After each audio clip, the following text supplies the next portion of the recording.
मंगलम गौतमहणि मंगलम कुंदिकुंदार्य जैन धर्मोस्तु मंगलम सर्वमंगलमहांगल्यं सर्वकल्याणकारकं प्रधानं सर्वधर्माणां जैनं जयतु संशुनं जैनं जयतु संशुनं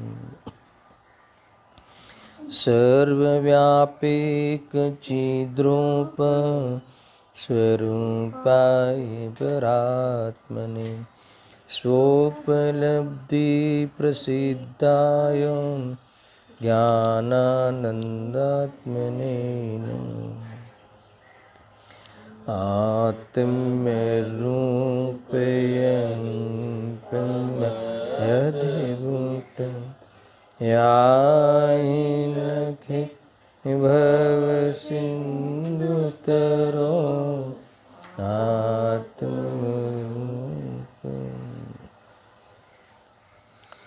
प्रवचन सार ज्ञान तत्व प्रज्ञापन महाधिकार, उसके 4 पेटाधिकार है। इसमें से दूसरा पेटाधिकार, उसका नाम भी ज्ञान अधिकार है। यह हमने प्रारंभ किया है। इसमें कल 21वीं गाथा में विशेष चर्चा हुई थी कि अतीन्द्रिय ज्ञान रूप परिणमित होने से केवली भगवान के सब प्रत्यक्ष है। यानी उस अतीन्द्रिय ज्ञान का स्वरूप का वर्णन चल रहा है, केवल ज्ञान का। इसमें सबसे पहले कहा कि वह ज्ञान कैसा है, प्रत्यक्ष ही है। प्रत्यक्ष क्यों है, इसकी सिद्धि भी की। साथ में हमने गुरुदेव जी के प्रवचन पर कई टॉपिक हमने देखे थे।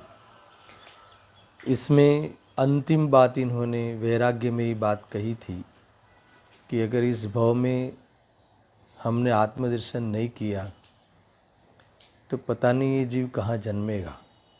यानी डूंगड़ी यानी लसण में जन्म से तिर्यंच आदि में वो भटकेगा, संसार में भटकेगा। यानी हमें सम्यक दर्शन, आत्मदर्शन, मोक्ष मार्ग के प्रारंभ करने का हमें मौका मिला है।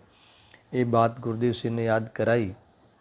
देखो, पुनः एक पैराग्राफ में इन्होंने कहा था, वो पटकर में आज 22वीं गाथा कहता हूँ। इस गाथा में ये बात भी मुख्य आई थी, ये जो अतीन्द्रिय ज्ञान केवल ज्ञान की हम महिमा कर रहे हैं, उसकी उत्पत्ति का जो कारण है भगवान आत्मा, उसको याद किया। उनको विशेषण से उस आत्मा की महिमा की, शुद्धात्मा की, और ग्रहण करने की प्रेरणा दी। ग्रहण यानी आश्रय करना, श्रद्धान करना, उसका संवेदन करना और उसमें लीन होना, यही वास्तव में शुद्धात्मा का ग्रहण करना है। उस भगवान आत्मा के विशेषणों को याद करते हुए गुरुदेव श्री इस सम्यक दर्शन प्राप्त करने की सशक्त प्रेरणा देते हैं। इसके बिना नहीं चलेगा, जीवन दुखमय होगा। संयोग में पुण्य का फल वैमानिक देवता तक भी आ जाए तो भी सम्यक दर्शन के बिना वो परेशान होगा। वेद ज्ञान के बिना वह आकुलता से रहित नहीं होगा। इसीलिए यहाँ प्रेरणा देते हैं। कुल मिला के हमें आत्मदर्शन करना होगा। वेद ज्ञान सहित हमारा जीवन सम्यक रूप से जीना होगा। ये बात याद रखने जैसी है। देखो, मैं सिर्फ उन्होंने एक पैराग्राफ उसी 21 नंबर के प्रवचन का, त्रिकाड़ी अहेतुक है ना, जो ये किसकी चर्चा है, त्रिकाड़ी ध्रुव भगवान आत्मा अहेतुक है, आदि अंत विनानो, परद्रव्यમાં નથી એવા સ્વદ્રવ્યનો જે જ્ઞાન સ્વભાવ। यानी 3 विशेषण था ना, अहेतुक, अकारण और असाधारण। ऐसे ज्ञान स्वभावी भगवान आत्मा को इन्हें ग्रहण करीने, तेने जाणीने, तेने उपादेय करीने ऐसा कहा। यानी आ तो भगवत स्वरूप आत्मा, एनी तो आ पारायण है ना। ये भगवान आत्मा को पारायण होना, उसे समर्पित होना, यही हमारे जीवन का, हमारे पर्याय का कर्तृत्व है, करने लायक कार्य है। आगे देखो कहते हैं ना, सत्यनारायण की कथा करते हैं ना जो लोग, उसको याद करके क्या कहते हैं देखो। સત્યનારાયણની કથા છે ને લોકમાં, એમાં એમ કહે છે કે અહીંયા આવ્યા અને પ્રસાદ લીધા વિના જાય તો એને નુકસાન થશે, એના વહાણ ડૂબી જશે, એમ આવે છે ને એમાં એ લોકોમાં। ऐसी वो गलत फहमी है ना, मगर वो लोग कहते हैं ना सत्यनारायण की कथा हो और प्रसाद नहीं लिया हो तो वहान डूबी जाए, वहान डूबी जाए यानी नुकसान था। एम देखो लिखा है, प्रसाद लेने न गए तो वहान डूबी गई। અહીં પણ કહે છે અને જૈન શાસન में भी कहते हैं कि અહીંયા પણ એની શ્રદ્ધાનો પ્રસાદ नहीं ले। क्या कहा, अगर ये सुने बहुत है ना, पहले तो सुनता नहीं है उसके लिए तो क्या कहे, और शास्त्र स्वाध्याय तो करे मगर श्रद्धान नहीं करे। तो गुरुदेव जी कहते हैं कि अगर श्रद्धान का प्रसाद नहीं ले, आत्मश्रद्धा नहीं करे, नवतत्व की यथार्थ श्रद्धा नहीं करे, सात तत्व संबंधी भूल को नहीं छोड़े, तो यहाँ कहते हैं कि उसका भी वहाण डूबी जवानुं छे, એ પણ સંસારમાં રખડવાનો છે એમ કહે છે। એના વહાણ ડૂબી જશે ને સંસારમાં રખડશે। अंत में कहते हैं कि એને શ્રદ્ધાની પ્રસાદી લઈ લેવી જોઈએ। मैं ये बात बताना चाहता था कि अंत में ये भी कहा इन्होंने कि ये श्रद्धान का यानी सम्यक दर्शन प्राप्त करना चाहिए। देखो मैं कौन हूँ ये हमें पता नहीं हो तो हमारे जीवन का गंतव्य कैसा होगा। हमें मंजिल का ही पता नहीं हो दर्शन, हमें कहाँ पहुँचना है, कहाँ में स्थायी होना है, अगर इसका हमें पता नहीं हो तो हमारी सफ़र कैसी रहेगी, है ना, हमारा जो प्रवास कैसा रहेगा, क्या मतलब है उस रफ्तार का, क्या मतलब है उस चलने का कि जो हमें मंजिल ही पता नहीं हो। इसलिए हमारा स्वरूप ही हमें खबर नहीं हो, उसका आत्मदर्शन ही खबर नहीं हो, सुखी होने का कारण का ही पता नहीं हो, तो हमारा जो भी सुखी होने का उपाय होगा वो कैसा होगा, गलत ही होगा ना। तो ये यहाँ कहते हैं, अरे दुखी होने का कारण भी पता नहीं हो तो दुख मिटाने का जो उपाय है वो भी तो गलत होगा। तो ये बातें समझने जैसी है। हो सकता है कि जो जो दुख के कारण है उसको हमने सुख के मान लिए हो और सुख का कारण का हमें पता ही नहीं हो तो हमारे जीवन में सुकून नहीं होगा, है ना। ये बात हमें ख्याल में रखनी चाहिए। हमें आत्मा का हित साधना चाहिए, हमें साधना प्रारंभ करनी चाहिए। यानी हमें जो मौका मिला है, मैं तो पता नहीं मुझे विषय में जाने से पहले ये बात याद आ गई ना, गुरुदेव जी के प्रवचन का वो अंश ख्याल में आया कि हमें वास्तव में भेद ज्ञान करके हमारा भ्रम मिटाना चाहिए। भ्रम के साथ जीवन जीने में आकुलता के अलावा और कुछ नहीं है, ये बात हमें ख्याल में होना चाहिए। राग की पूर्ति कर कर के हमने अपना जीवन का जो अवसर है वो अवसर का हमें, है ना, दुरुपयोग किया है, अब नहीं करना, ऐसा कहा है। देखो और 22वीं गाथा प्रारंभ करते हैं। इसमें भी यही केवल ज्ञान की वो नास्ती वाली, आगे क्या कहा कि केवल भगवान ने બધું प्रत्यक्ष ज छे। અહીંયા कहते हैं कि केवल ज्ञान में कुछ भी परोक्ष नहीं है ना, कुछ भी परोक्ष नहीं है, इंद्रियों का अवलंबन नहीं है।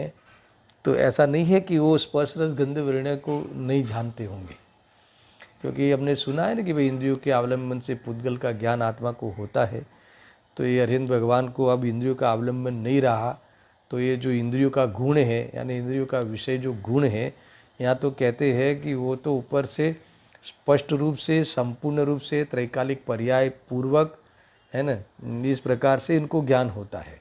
और मूल बात यह है कि ज्ञान होता है मगर दुख नहीं होता, ज्ञान होता है मगर आकर्षण नहीं होता, है ना। क्या जानने में नहीं आता, पुद्गल के सारे नाच जानने में आते हैं, है ना। दुनिया में सारे जितने व्यंजन बनने हैं, बने थे, बनने वाले हैं, वो सब इनके ज्ञान में झलकते हैं, है ना। मगर इनको कभी उसके प्रति भोजन को सेवन करने का भाव राग नहीं आता, ज्ञाता दृष्टा रहते हैं।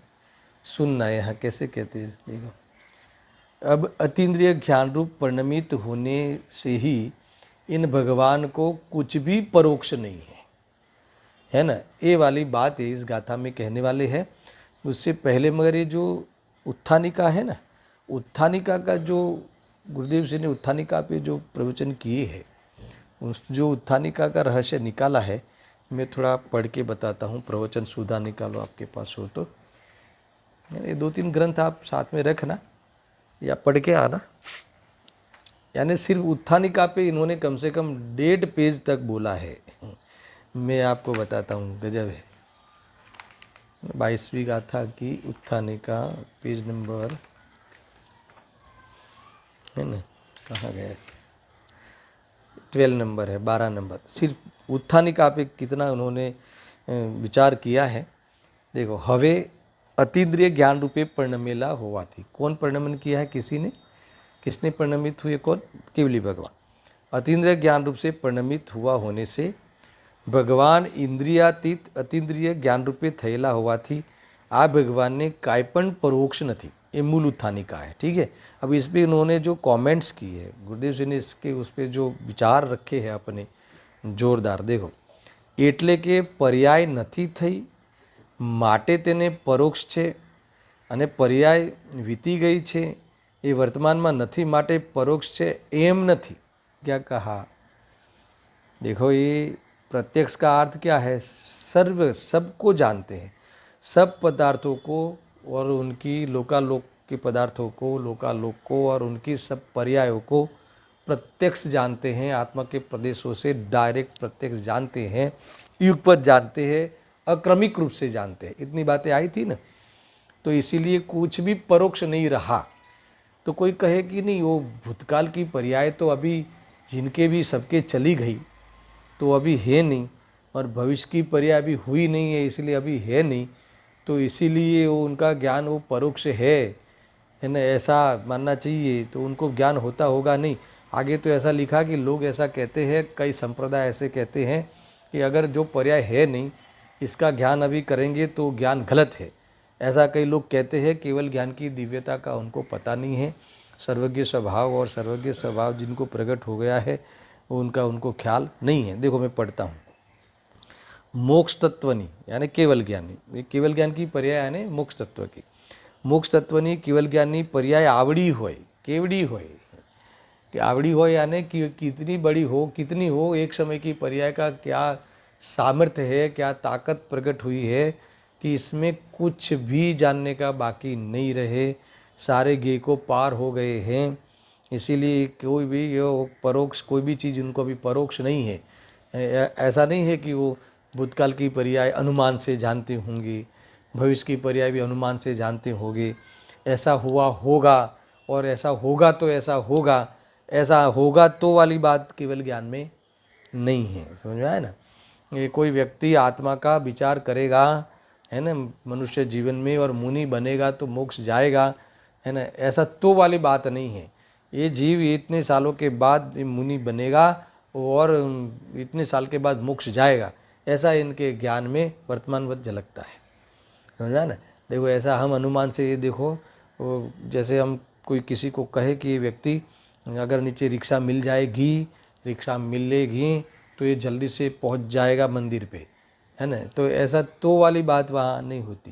ये मिलेगी और इतने बजे पहुँचेगा, ये इनके पता होता है, अनुमान वाला नहीं है ऐसा। समझ में आया ना? देखो, और वर्तमान वर्त जैसे वो घटित होने वाला है ना, वो पर्याय उनको ज्ञान में प्रत्यक्ष में दिखती है।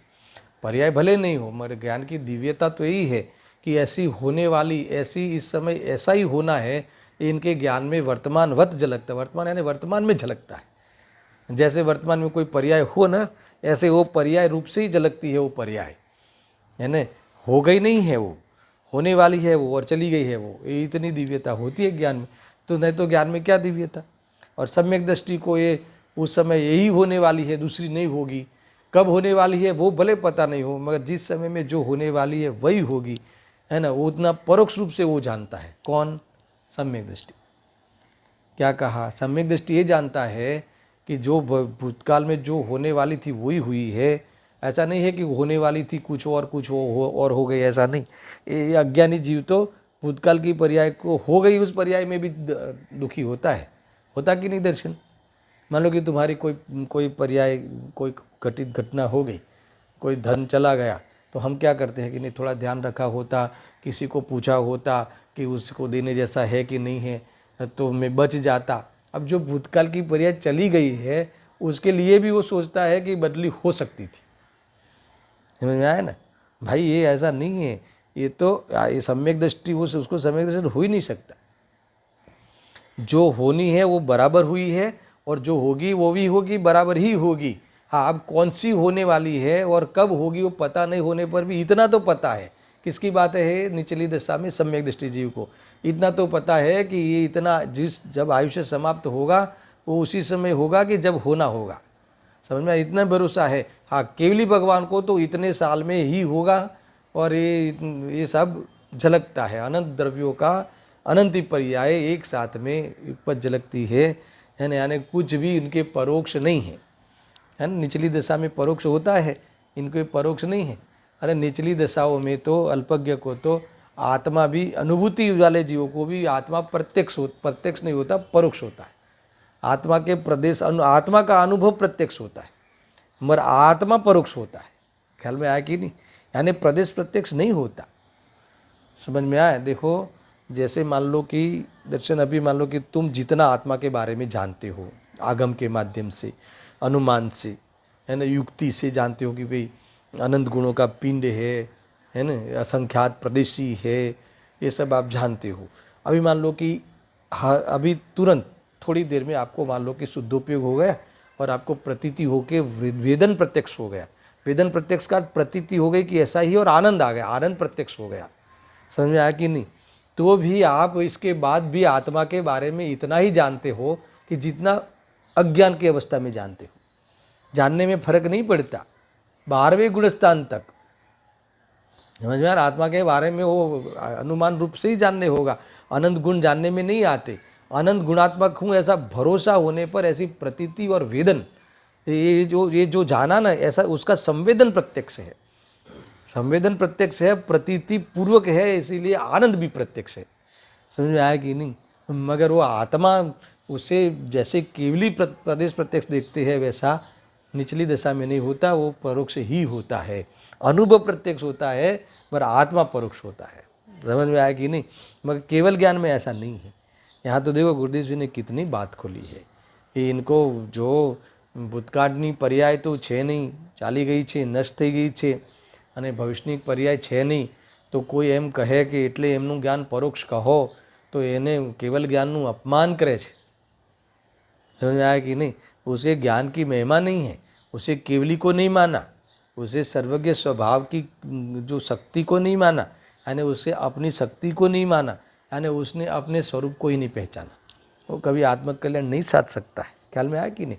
देखो, मैं इसीलिए ये बात को इसलिए खुलासा करके कहता हूँ कि ये बात गुरुदेव जी ने कोई गाथा में आई नहीं है, फिर भी उठाई। उत्थानिका में तो इतना ही लिखा है कि कुछ भी परोक्ष नहीं रहता।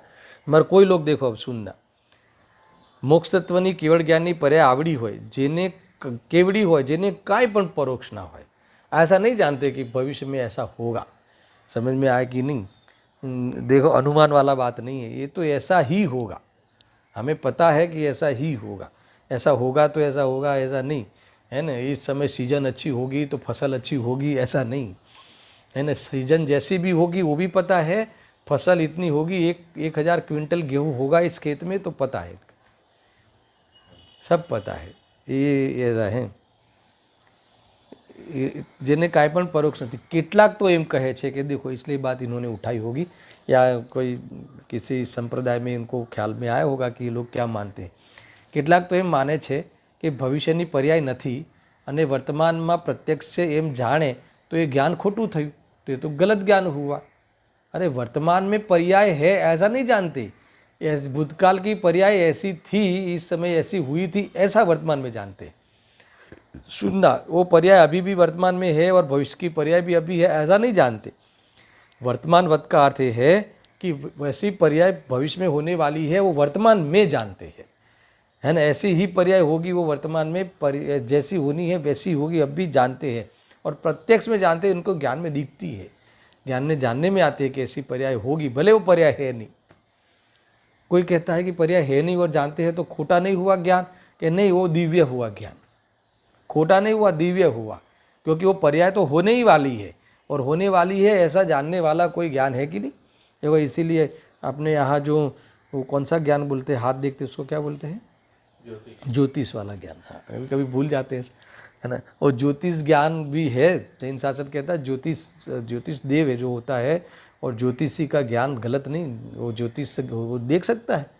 कोई निमित्त ज्ञान से निमित्त ज्ञान वाला हो तो वो उसे सामान्य बता सकता है, फेर फार नहीं कर सकता, है ना। दुनिया में तकलीफ कहाँ आई कि दुनिया में कोई ऐसा जो है ना वो इसका मिसयूज़ करते हैं ना, थोड़ा स्टडी कर लिया और वे हम जानते हैं भविष्य को बता देंगे, तो भविष्य को बता देंगे और भविष्य में ऐसा बता देंगे कि आपका कुछ बुरा होने वाला है, फिर उनका पैसा कमाने के लिए वो बुरा होने वाला है ना, उसको हम अच्छा हो सके ऐसा कुछ कर सकते हैं, या फिर वो धन बन पड़ा लेते हैं।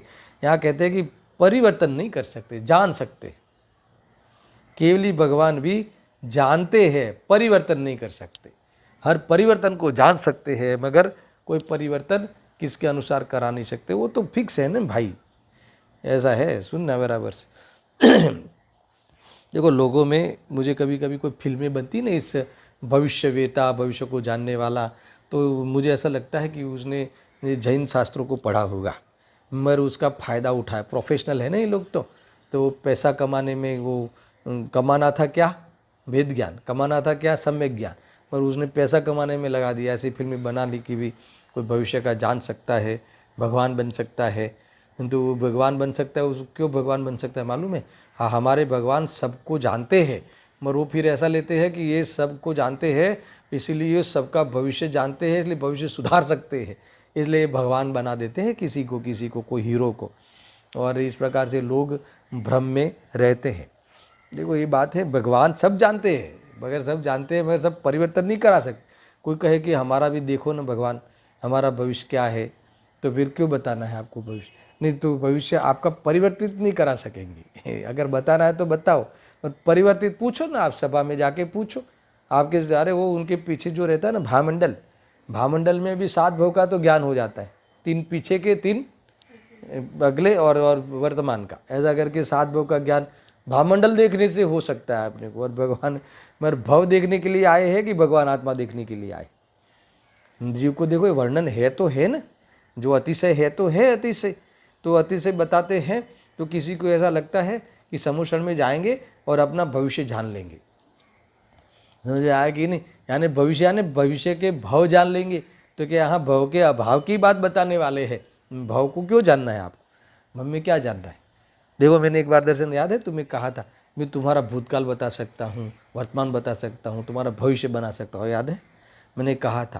बोले फिर मैंने क्या कहा कि देखो तुम भूतकाल में भी चैतन्य स्वरूप थे, अभी भी चैतन्य स्वरूप हो, और अनंत काल तुम चैतन्य स्वरूप रहने वाले हो, चैतन्य के धनी हो। ये भविष्य अच्छा नहीं लगता क्या?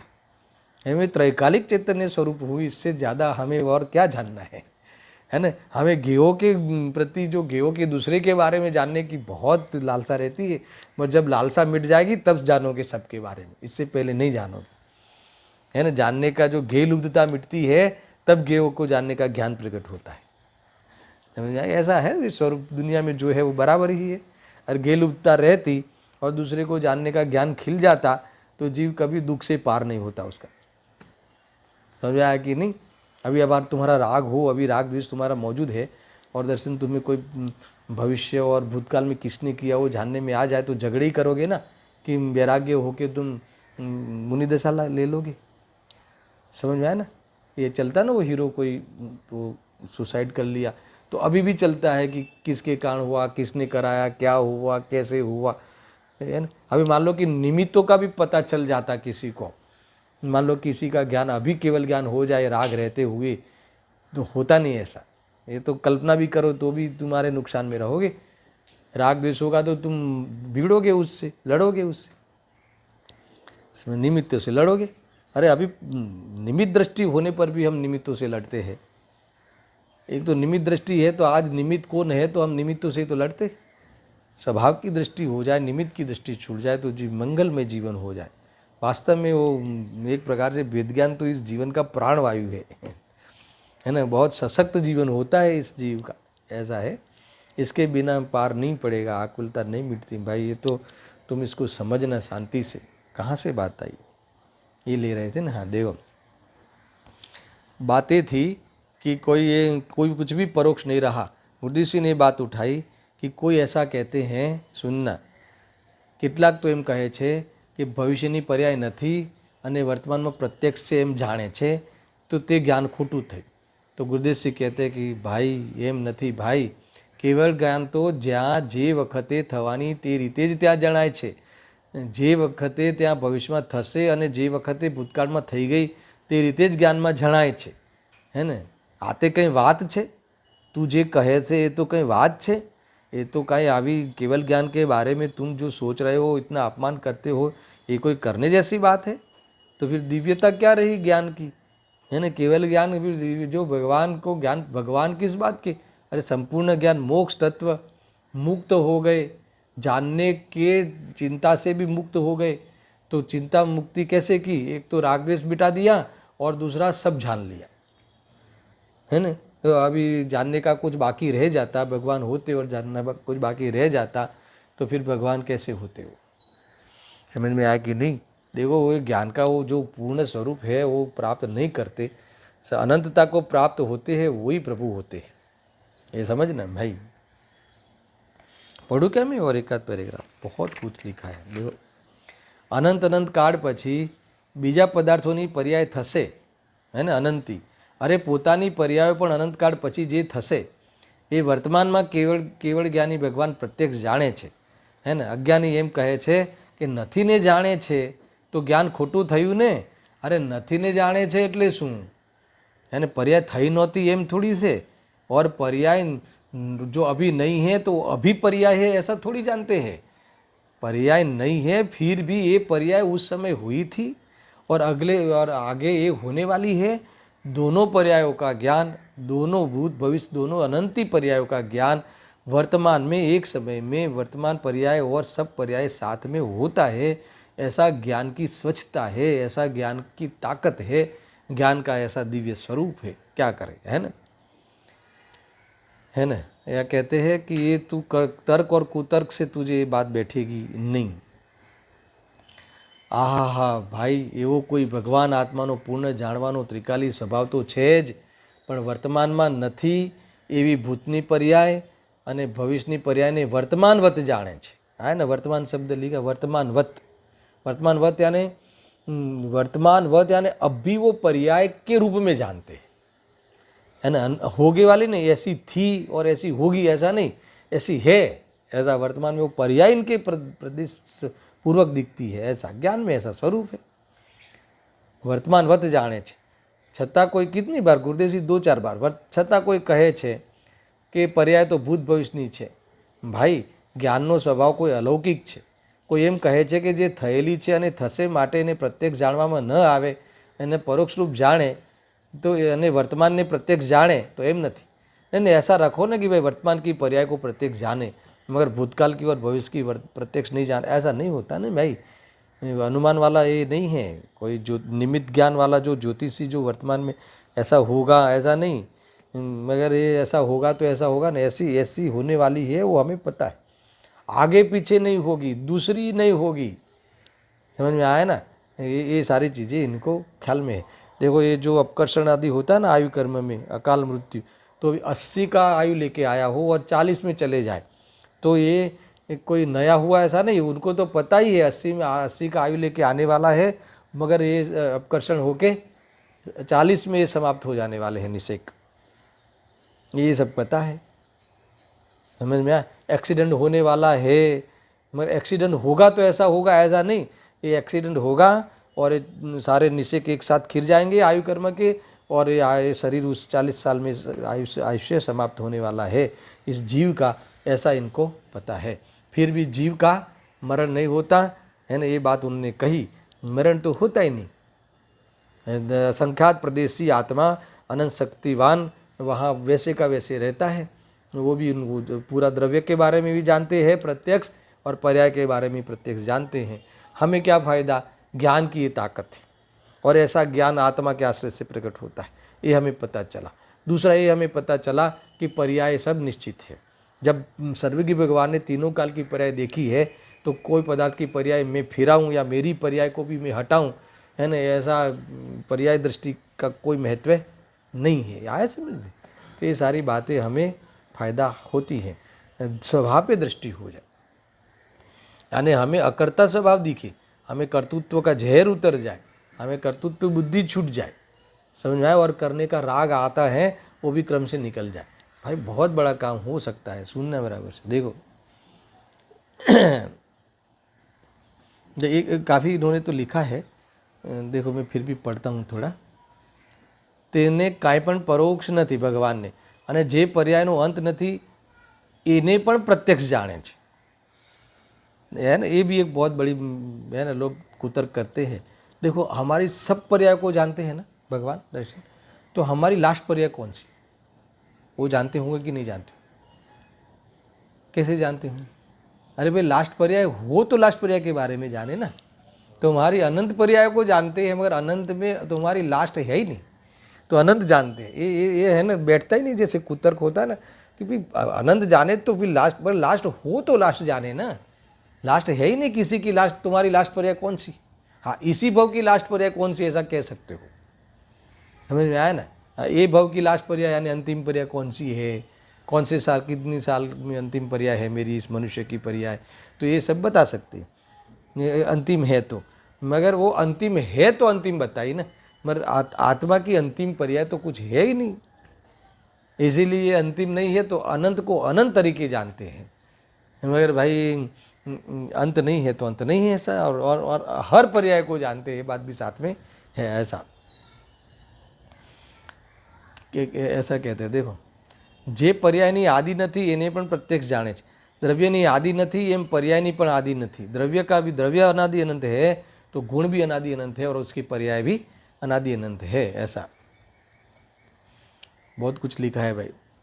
એનો પર્યાયનો આવો સ્વભાવ છે તો એની શક્તિ અને ગુણની તો શું વાત કરવી। गुरुदेव महिमा करता है, जो पर्याय एक समय की पर्याय की ये ताकत है, कुछ भी बाकी नहीं रहता, कोई भी परोक्ष नहीं है, तो फिर जिस आश्रय से एक पर्याय होती है वो गुण और वो द्रव्य कैसा होगा, है ना, क्या ताकत होगी इसकी, ऐसा कह रहे हैं। देखो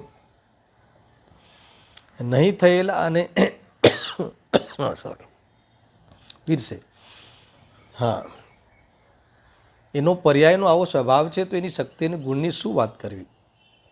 એવી એને મોક્ષ તત્વની કેવળ જ્ઞાનની પર્યાય આવડી હોય તેની શ્રદ્ધા કરવી પડશે। આવી હોય ભાई, श्रद्धा तो आनी चाहिए।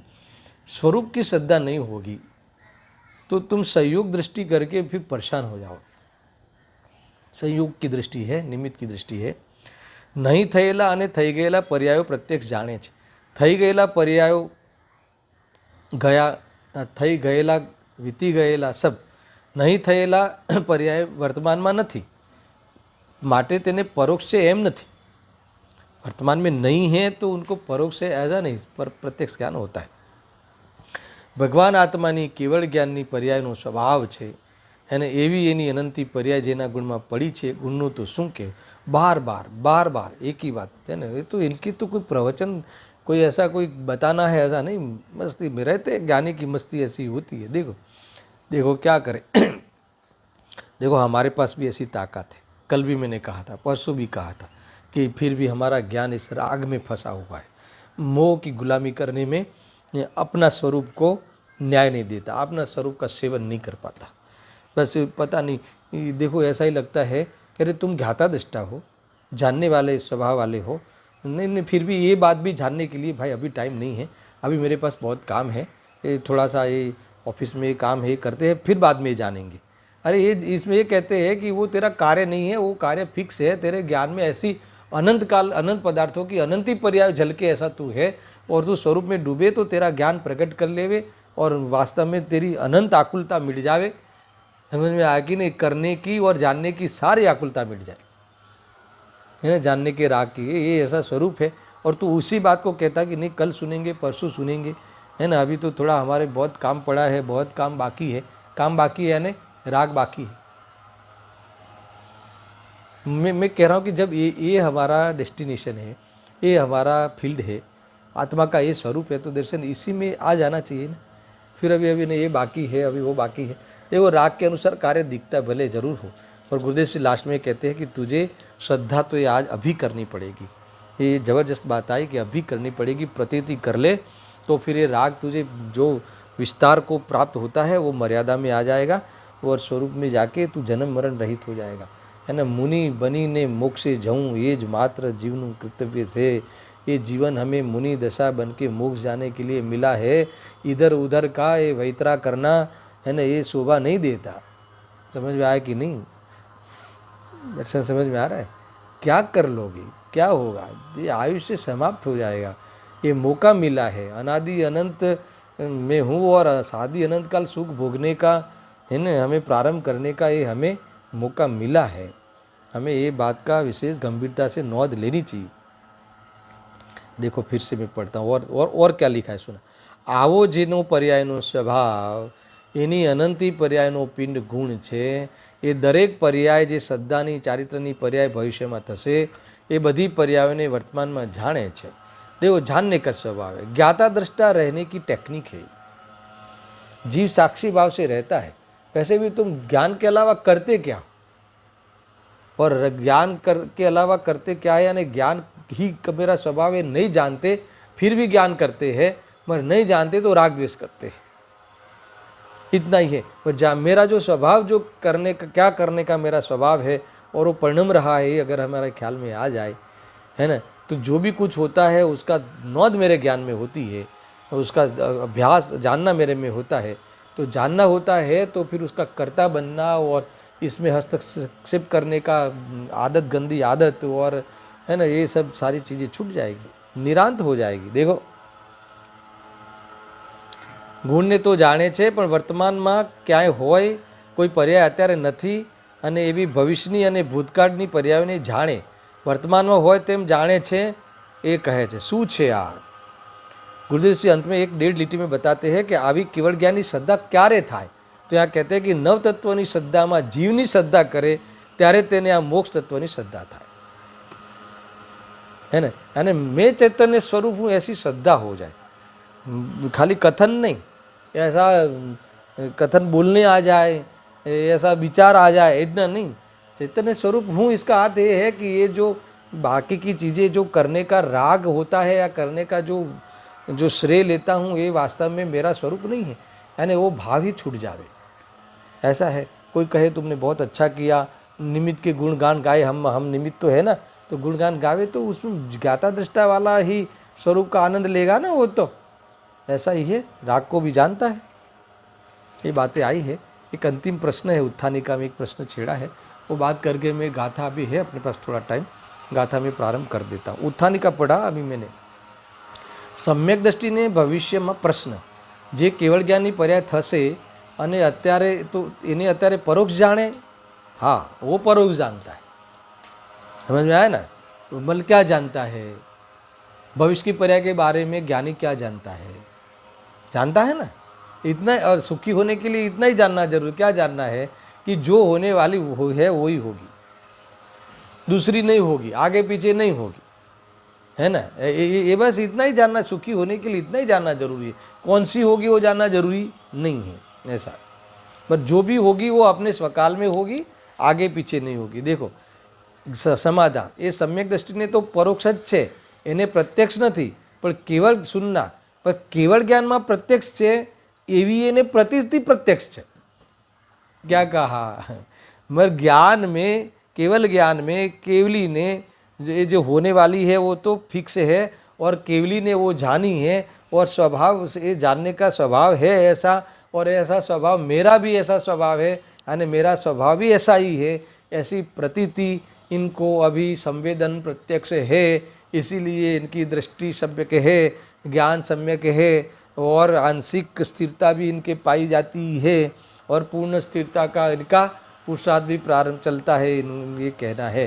देखो गुरुदेव जी कहते हैं, भले पूરું ખીલ્યું નથી, પણ જેને ખીલ્યું છે, ભૂત ભવિષ્યની પર્યાય બધી પર્યાય પ્રત્યક્ષ છે, એવી પ્રતીતિ, है ना, परोक्ष ज्ञानी ने पण, यानी जो जिनको ये पर्याय परोक्ष जानता है, इन ज्ञानों को, उस ज्ञानी को भी ये बात, ये वस्तु इनको प्रत्यक्ष है। समझ में आया कि नहीं? ऐसी बात गुरुदेव सिंह ने यहाँ की है। ये उत्थानिका जो थी वो पढ़ने का मुझे परिणाम आया था, अभी सुनना बहुत बड़ी बात है इसमें है, 22वीं गाथा में, है ना।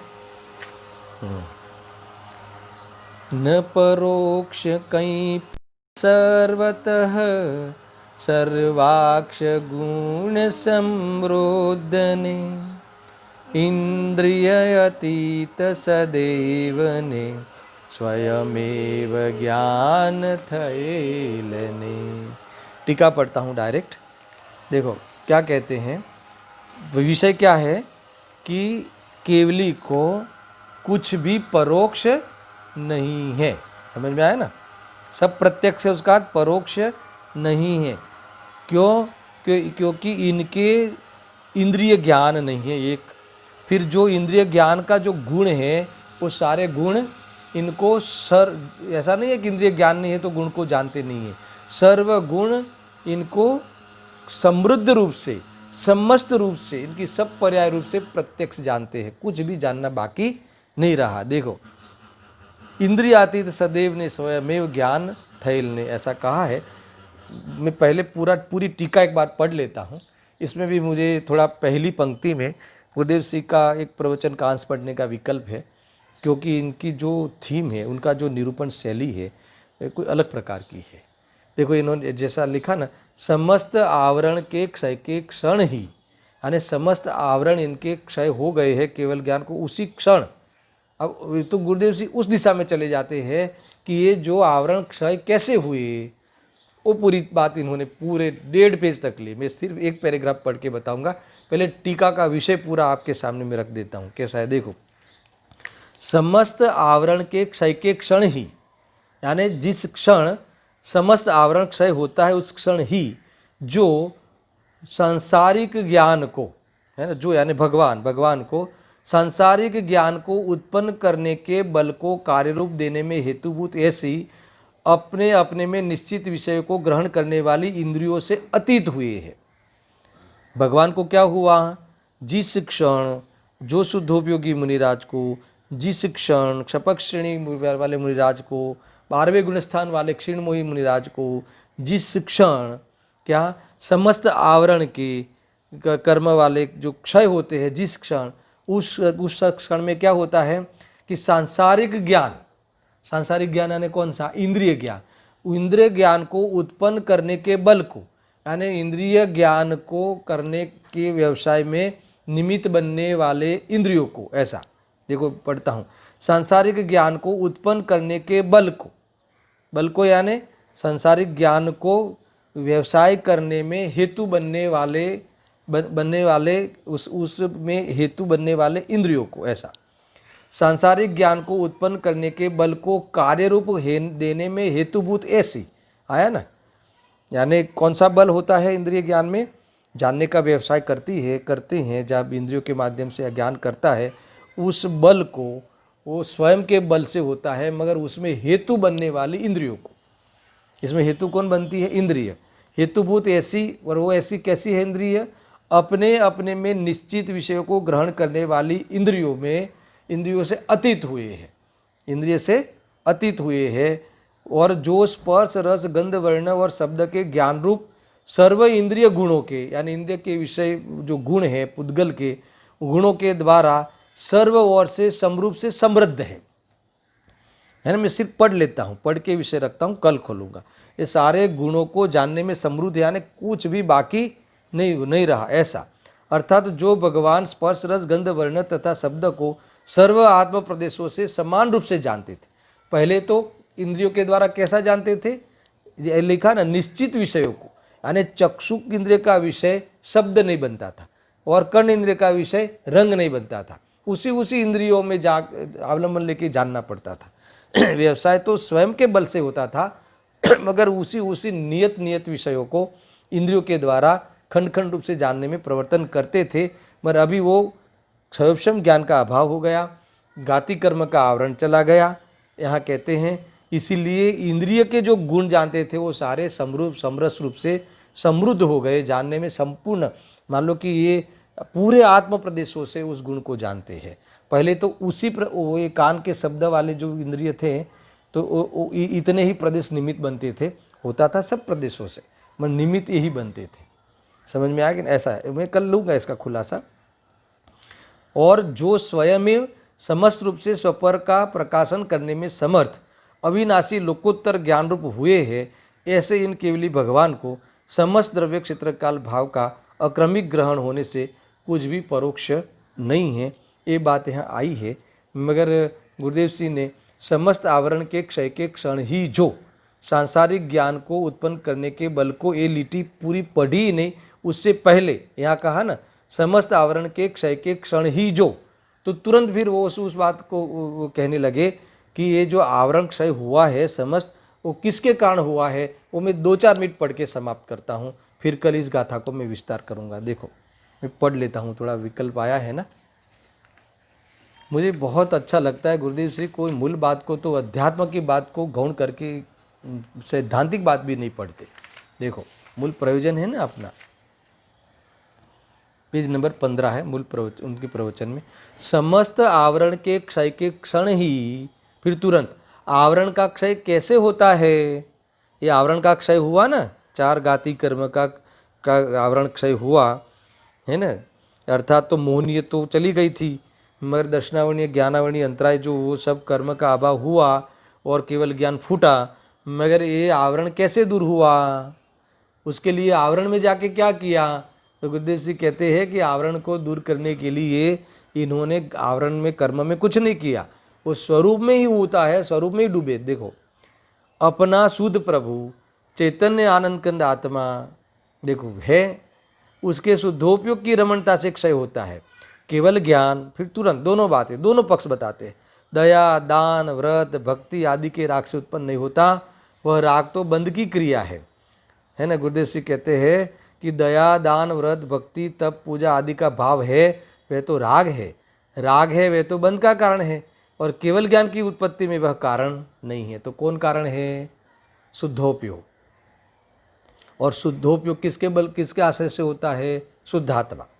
यानी कारण कौन हुआ, है ना, अकारण अहेतुक असाधारण ऐसा ज्ञान स्वभावधारी ये भगवान आत्मा है ना, उसकी दृष्टि जब पर्याय में वेद ज्ञान के बल से होती है, और फिर संवेदन में आत्मा ही प्रकट रहता है, और उपयोग वहाँ लीन होते ही है ना, फिर उपयोग कषायों में आता नहीं है, सबको जानने पर भी कषाय पैदा होती नहीं है।